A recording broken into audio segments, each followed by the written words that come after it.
Hello, authors. I am Melody Ann, your host, and this is Author Nation. Every Thursday on Author Nation, I interview an author or an expert, and I bring you their expertise and the connection with this amazing community of authors that we call Author Nation. And if you haven't joined Author Nation yet, you can do that right now. authornationtube.com/join. That brings you to all of our write-ins and all of the resources that we have for members, not just the interviews, but so much more. So today we are going to be talking about transformation and commitment, which I think are related. Today's guest, Anaiis Salles, is a life coach and a healer who helps successful professionals and overgivers. Do we know any of them? Overgivers discover life beyond trauma. Welcome, Anaiis. How are you today? Hi, Melody Ann. I'm fine, thank you. I Good, hope good. you're doing great and that your audience is well today. Yeah, yes, we hope, we hope. Something I notice about you is you're a really busy person. You're very active. You are all over the place. I see you speaking. I know you have a summit coming up. You write books, and not just on one topic. You actually have so many interests, and I see you out there exploring all of these through the different ways that you are active. You're passionate about so much. Yes, I'm passionate about life. I Yeah. happen to think it's an amazing gift, and I am busy, experiencing as much of it as I possibly can while I can. I love that. I love that. And so we're going to talk about transformation today. So I want to ask you about your transformation. Have you always been this person who is just out there living life and exploring everything while you can? Or is that something that's come from a transformation? I would say I was inclined that way as a child, very adventurous, very curious about a lot of things. Mm-hmm. And then, of course, I was educated, as most of us are. And while I was artistic and musical, and that saved me, my education, as most young people are educated, is to narrow the focus. Yeah. And so my focus was narrowed unsuccessfully. And I continue to erupt into a person who is curious about life, absolutely willing to try things that would be very creative, very fun, collaborative, and more than likely probably going to be safe, physically at least. Yeah, yeah. And talking about safe, I understand you have your own paradigm for healing intergenerational trauma. And I think this is a huge issue because it folds in on itself with each new generation, right? So can you talk a little bit about that? We're living in a very exciting time because I think this is the first time that we can all be aware of as a human collective because of the nature of the way information moves around us and we're able to share information, that we actually have the opportunity to do intergenerational trauma in Mm, almost every country in the world. When we know our family's history, when we know our cultural story, when we know our familiar story, when we know our ethnic story, our diversity story, these all present opportunities for us to discover what I call, your greatest wound becomes your greatest gift. And so mm, when we do the intergenerational healing work, we are healing for generations of trauma, not just for what we may have experienced in our own lives or in the relationships with parents and then extending into grandparents. We're healing for our generational line. yeah, forward as well. Yeah, absolutely. Um, I love that. I know for me, it's as a parent, you think about that. You think about what has affected me in my life that I might be passing on, and how do I how do I change that? Right? How do you change that trajectory so that things, and not just my family, but communities, cultures, societies, the world, we end up in a more virtuous circle rather than a vicious circle of trauma, right? And so is this how your book came to be? Oh my goodness, the story of the book. Yes. Well, in the work that I do as an energy practitioner, which I have been doing for more than 30 years, Yeah. I began to, it was always such a beautiful unfolding and expansion and development. And then I realized that that was coming from my DNA, that my body's DNA was folding and circling in, and every time empowering me with more genetic memory, more information, multitude of perspectives and ways to look at the world. And so then I began to play with the idea of that being a living spiral of transformation that is and can become, and I hope for everyone, gets to be a conscious process. And then how do we do that? And then I looked back on my own life and the times when my life was being lived in an unconscious way, or when I was feeling internal guidance that was taking me into the most extraordinary places of how am I with myself? How am I with other people? How do I show up in the world? And what am I here to do and be and share? Why am I here? Why was I born? And this book for me is part of answering that question. Yeah.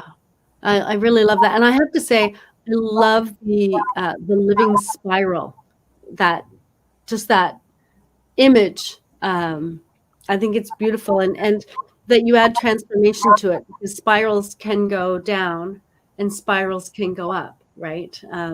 So it's really beautiful. Now, I want to talk about the book, but before they do that, I'd like to read a review. So this is what one person said about the book: powerful, engaging, and beautifully written. The Living Spiral of Transformation offers a very accessible way to understand, move through, and transform yourself and your world, and to help others do the same. It is empowering. So tell us a bit about the book, The Living Spiral of Transformation. Okay, well, just because we're in the Facebook Live, and for those of you who are going to hear this in the podcast, you're not going to see the book until you buy it. Okay, but here's here's the Love cover. it. You can see it. I have it tabbed in lots of places. Yeah. But the book happened when COVID happened because I knew I needed to write a book, but I could never find the time.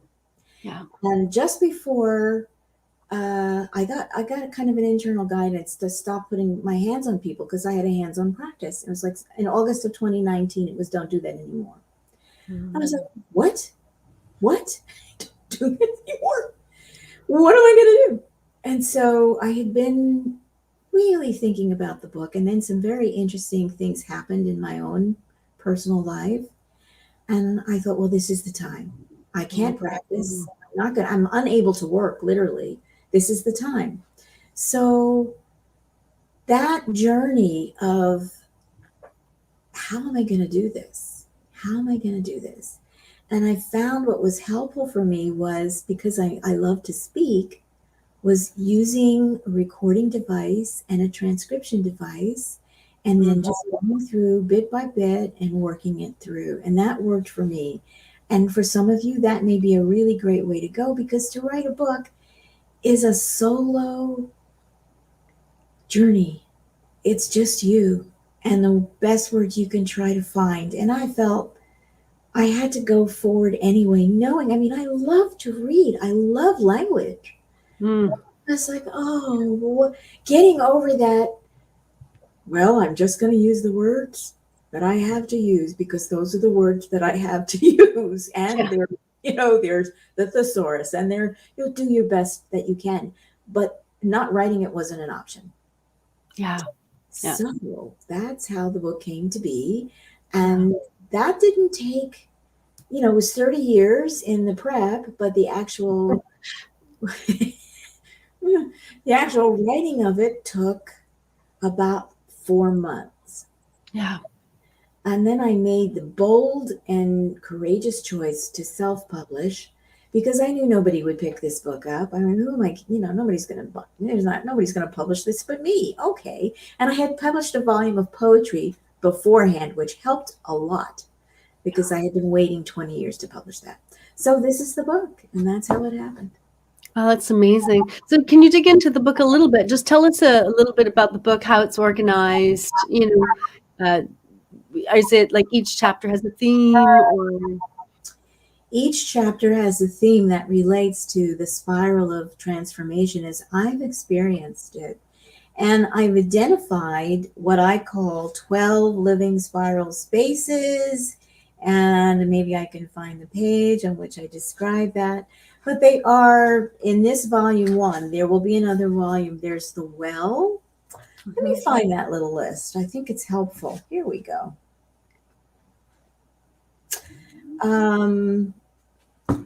We go from the well. Oh, now I'm not going to be able to find it. Yeah, always, right? Yeah, it's horrible. That's okay. All right, the well, the vision and the sound. And there's those things, even though I turn things off. Sorry. The reach. Here we go. Here, the reminder, the living spiral of transformation spaces are Yes.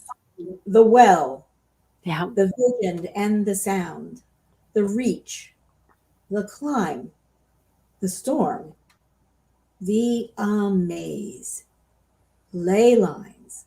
And ley lines are Ley, and that stands for let embrace yes. The key, the fire, the turn, the arrival and return, radical gratitude. Nice. Nice.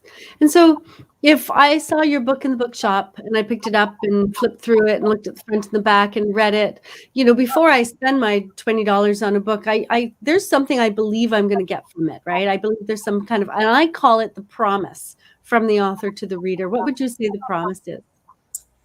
The promise is that you have within you everything you need to make your journey of transformation, and your job is to choose to do that. Now, the making of that choice is profound. It's not easily done. And so the promise of this book is you can read how I've done it. It may spark something in you that allows you to make that choice. And the way that you do it will be different, but it's key that you make the choice to begin the journey. And that's all my book is a friend. I love that. And I have to say that when I hear people say things like, you already have everything you need, that resonates with me much more than when I hear somebody says, oh, you have to read my book because you don't know what you don't have and you're lacking. I love that you say you're not lacking. Let me just show you a path to what you already have. I think that's beautiful. Do you have a little bit you could read to us? Yes, I will begin here because this for me is about energy. For me, my philosophy of experience is that fundamentally everything is energy. Everything is conscious, everything is information, and everything is in relationship. When you take energy, consciousness, information, and relationship, now you are in a space of relationship. And that's very much what the living spiral is, as an emotional experience, as an intellectual experience. But it's also based on your energy field. And that is what generates your human body. Without an energy field, you're not alive. So what I do go into great detail about is energy, consciousness, information, and frequency. Nothing happens to almost 6 billion human beings that doesn't occur within some context of relationship, even if such relationships remain completely unconscious. Are you afraid to show your authentic self to the world? In your bed at 3 o'clock in the morning when it is too quiet to lie to yourself and you can't sleep, why are you awake? but afraid to be awake to the rest of life. The pain of soul loss causes some to seek escape through various addictions, codependencies, trauma generating strategies, and life negating, soul denying choices come back to haunt us in dream time. Why? So that you wake up and realize there is a pathway to accessing regeneration, healing, and wholeness. Energy, consciousness, information, frequency. The living spiral of transformation affirms love is what creates everything. Here's what's in the way of clearly recognizing all the faces of love that you are. Energy. Now, what is the purpose of your chakras? To practice lucid dreaming, you only need to keep tabs on the 7 chakras that directly emerge from your physical body. And these chakras can be seen by individuals whose DNA has awakened and evolved to open higher sense perception. Eventually, on the living spiral of transformation, it's possible to become aware of all 15 chakras of your human energy field and to know their function and purpose. One function of your energy centers or chakras is to mirror the I we dance between waking ego mind and your core energy being. Hmm. Do you call this being a soul? Now, what you call your core being is up to you. Your core being exists free of time and space. It mostly doesn't care what you call it. And it is this core being that is the gift that is a sense of self.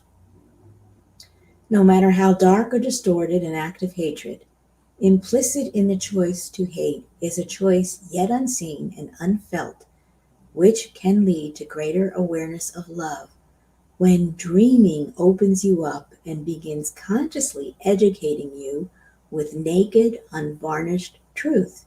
And this is the function of the nightmare. Now, there are 5 stencils or templates of life's core relational issues and their corresponding energy dynamics. The 5 basic relational issues all human beings encounter are vulnerability, independence, fear, trust, and pleasure. Beautiful. That's a really good place to leave it too. Beautiful, beautiful. Thank you. I always like authors reading to me. We were talking about this a little bit before, and is it also an audiobook? Not yet. Yeah, not yet. It should be, and you've wonder. It's wonderful to listen to you read. Thank Um, you. yeah, it is wonderful. So I want to talk a little bit about what's in the book and how that, or what's what your knowledge base and how that might help other authors. And I know you have a process about is it commit, act, impact? Do I have that right? Can you tell us, because I think that as authors, wow, that's tough, right? You said you had this book in your mind for 30 years in preparation. How do we get to that point of commit, act, impact? Well, I think anyone who has a book in them will Mhm. discover that that's a process that's been embedded in them as part of their reason for being born. Mm. And the journey of preparing and feeling the inner organization first and feeling the little seed germ of the idea. Now, I have hundreds of little notebooks. Well, not hundreds, but I journal every day, and I have small notebooks, topical, that relate to I'm going to write about this, I'm going to note this, I'm going to note this description, this paragraph, and where it fits in the context of Mm. possibly a chapter. Maybe it's the context for an entire book. And so I think it's very important not to stop or judge yourself. Just write. Right. And keep lots of little notebooks and just put little labels on the front of them. What do they reference? Now, the fun of doing this is you get to go back and read what you've written. And you get to go back and read and feel that. And then you begin to see how it fits into a structure. And of course, you can take writing courses and you can read books about structure. But it's the sparking of those little moments where you catch the way a light is shining on an object, or you catch the way something feels or smells, or the way that a color impresses your mood. and you just write these little gems down. Mm-hmm. And eventually, they will become more than a seed. They'll begin to flower. And even if you're writing nonfiction, as I did, it comes into coherence. Mm-hmm. Mm-hmm.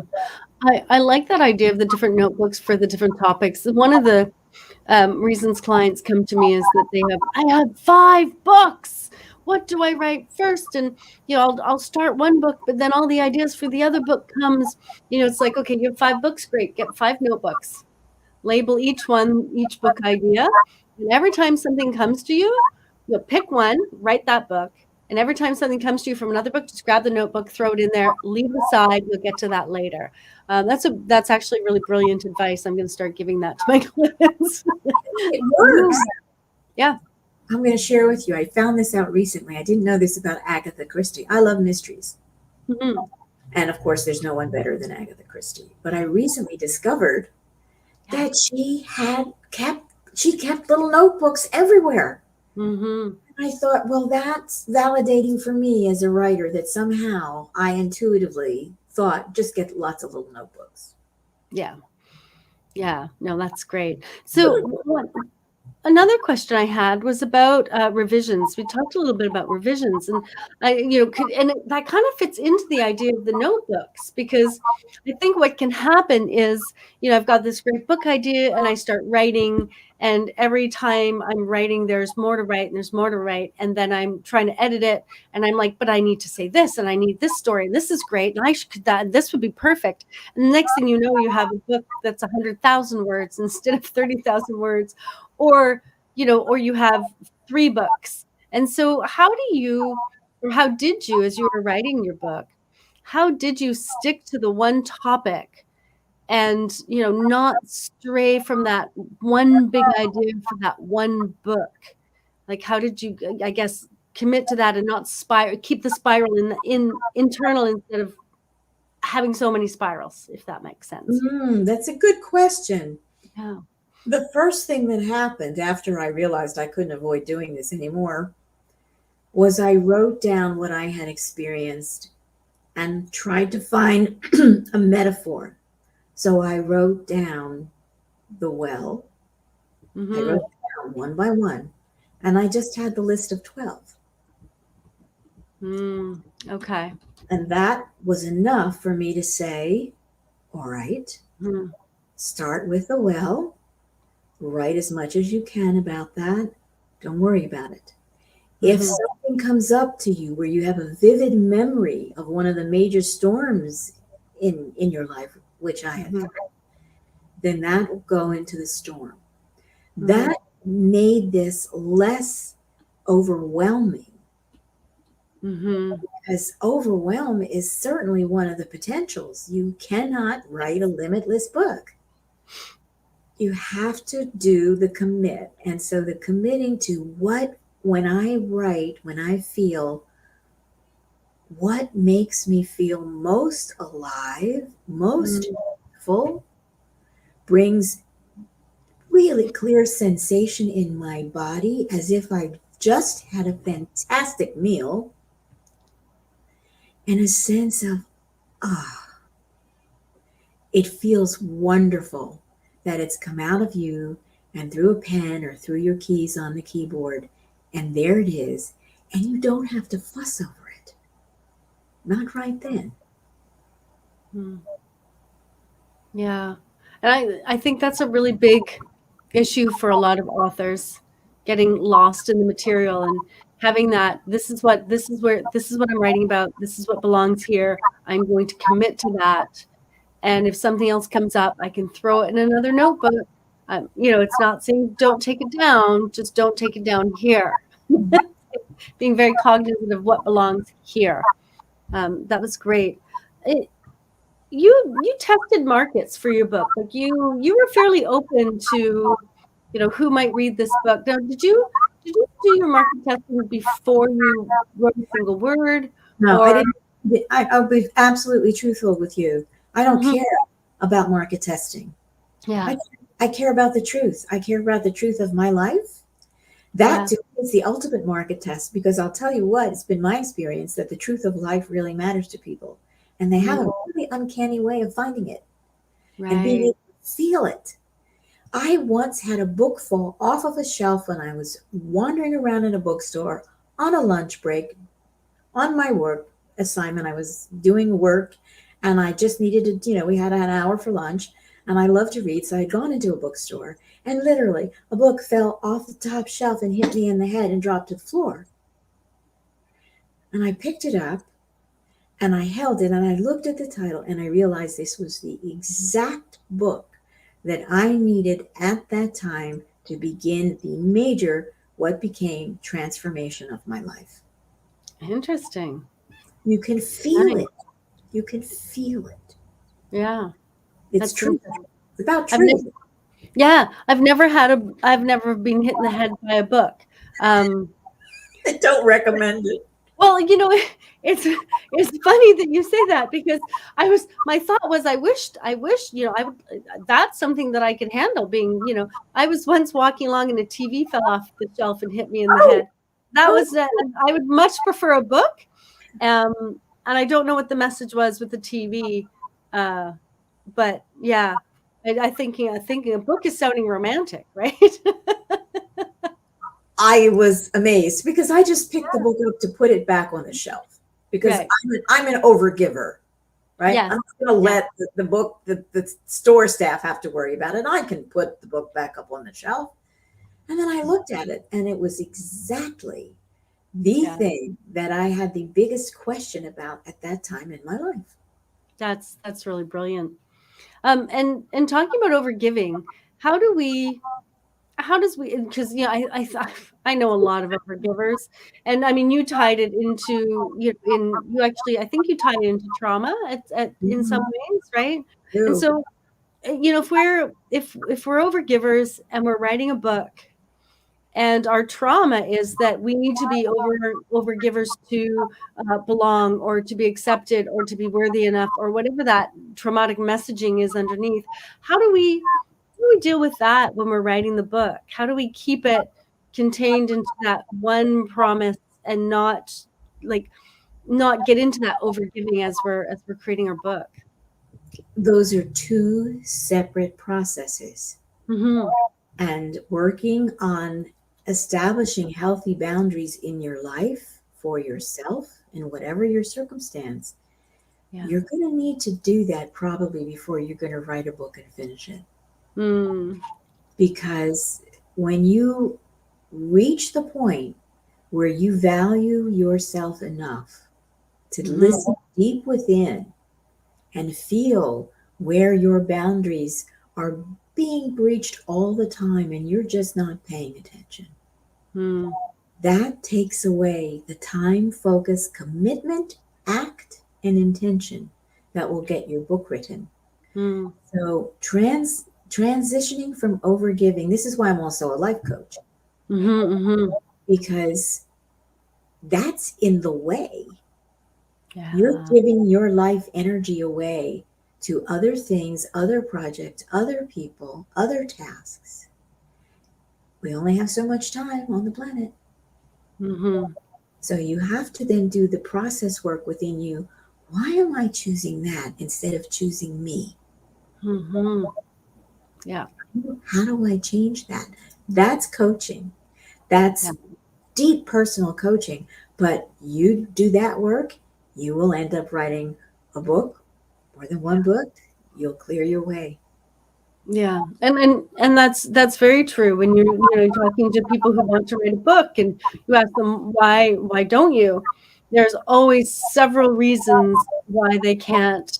Their parents or their children looking after parents, or and it's not that those aren't necessary. It's not. I'm not saying those are invalid. Like there's that balance between we don't want to say, well, that's invalid. Just don't let your parents or your children or whatever your spouse take from you. There is that balance between, I love my family, I love my community, I want to look after them, and I also have needs, and my needs are just as valid Mhm. as those needs. Um, and I think maybe shifting your perspective in that way, not to invalidate others, right? But it isn't one or the other. This is one of the tragedies I feel of Yeah. Western culture, is this idea that only only one person's needs can be met at a time. It's yours or it's mine. This is a Mhm. fallacy. This is nothing to do with the circle of life. Yeah. Nothing. It is a fallacy. And I believe that it is based in economics and other major forces that we really need to stop giving our life energy to. We could stop over giving to that and we would relieve a lot of trauma. Yeah. It's not either or. And so you don't invalidate someone else when you validate yourself. Think about that. Think about that as an idea. That's ridiculous. Yeah. Right? And there's a trust in moving forward with, I can validate myself and so can everyone else.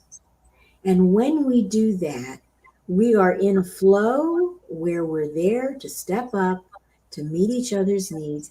And it happens in a flow. There's no guilt, there's no shame, there's no blame, Mhm. there's no neglect, there's communication. Yeah. Love that.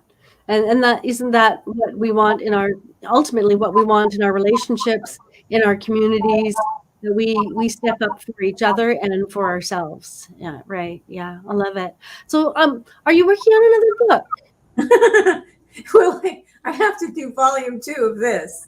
Yeah, Yes. Oh, brilliant. yeah, I have to do volume two, and I'm thinking that's probably going to happen after the summit when I Yeah. have more time, Yeah. and I'm feeling it starting to wanting it's welling up, and Yeah. it is a promise I made to myself that I will keep. And Yeah. here's another thing I wanted to share with you and your audience. Hmm. I don't know how many of you know the story of Robert Louis Stevenson. Hmm. Right. Yeah, his journey to becoming a writer involved him having to become very ill. Mm. His body confined him, and the only way to keep his consciousness and his spirit alive and hopeful and engaged, that was the beginning of his writing journey. Mm. Now, I don't recommend that as a Yeah. way to begin your writing journey, Yeah. but it does happen for people. But that's Mm. that you we know we've read books by people who wrote their books because life stopped them from doing anything else. Yeah. Yeah. Um, and interesting, something you said earlier about this book that you wrote is we talked about when you wrote it, and you said I couldn't ignore it anymore. And I think that's a very powerful statement for people. It's like, what can I no longer ignore is a good question to ask yourself, right? What do I need? What are my dreams? And if one of them is to write a book, it's like, okay, maybe it's time for me to stop ignoring it. I can't ignore that anymore. And no matter if I only write 100 words a day, I, it's time for me to move forward on that. Yeah, That's why the notebooks, little notebooks, yeah, is so helpful because that's your only commitment is you feel something, you hear something, and it sparks. It's like that's worth writing down. yeah, And it fits into some bigger theme that you know is simmering in the background there. You just go and write that paragraph, those three sentences, maybe it's a page, and you can feel that part of you saying, that's great, thank you, yeah, that's enough for right now. When yeah. you keep doing that, you'll have a book. Yeah. No, well stated, well stated, well stated. And as I said at the beginning of the show, one of the things I've noticed about you is you're busy and you do lots of things, summits and writing and whatnot. But you also teach courses. I And do. so it's great as a life coach to have ways for people to interact with you. And so can you tell us a little bit about what you teach? Energy, information, consciousness, frequency, and awareness. It's embedded in everything I do. Every aspect of who I am rests on that foundation. All right. So I have a couple of programs that they've been so helpful for people. They've been literally life changing. And one of them is called Wisdom Body. Mm, Eckhart Tolle wrote a book about the pain body. hmm. And everyone's talking about trauma and trauma bonding. And I'm like, enough. When do we stop? Mm-hmm. When do we stop this? Yeah. So I do a course about the wisdom body, because Mm. your pain body, when you do your inner work and you take that transformational journey within yourself, it becomes a wisdom body. And Mm. you're no longer burdened with the pain body. Yeah. And so I do a course, it's called the Wisdom Body, and I take people through what I call inauthentic emotional energy templates, Mm-hmm. such as when we're very young, we can come into early in life an emotional template set that is rejection, abandonment, and jealousy. Mm-hmm. That's just one. And it can happen Mm-hmm. very early in life, and it can just set you up for so much pain and suffering. So I have found that there are a definite set of literal sets of templates, and they're always in threes. And they come together. I call them the devil's emotional triangles, the devil's Legos, because they all fit together. And they're actually the structure of trauma. Mm. Got it.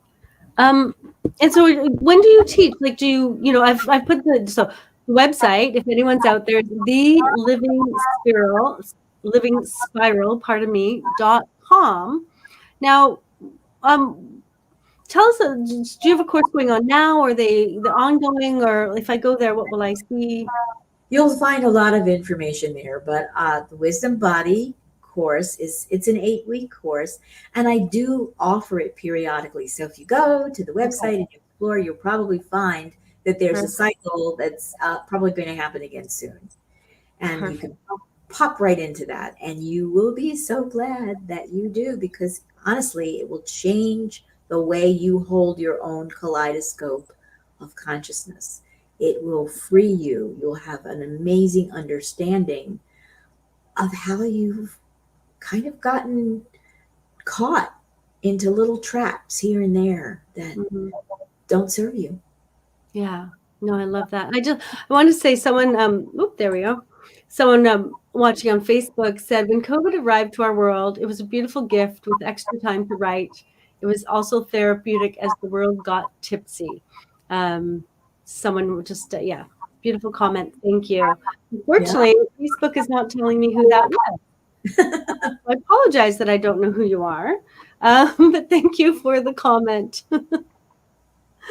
Um, so Anaiis,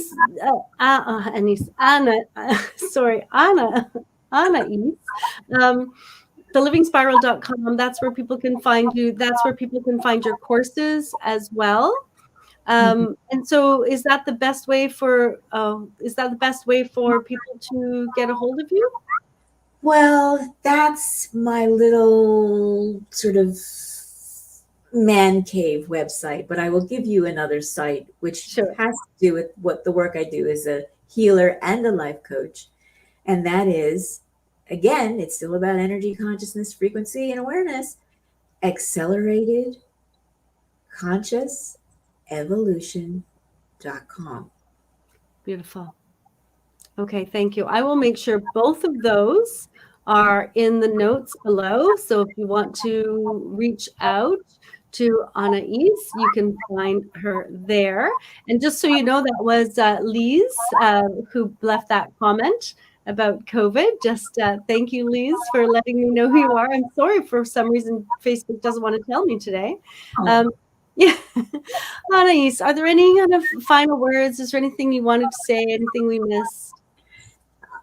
I would just say thank you, Melody, for the opportunity to talk to some about something that is so important to my life as a reader, as a poet, as someone who finally had the opportunity to trust the boundaries in me so that I could find the time. And I just wish that everybody would take that in hand.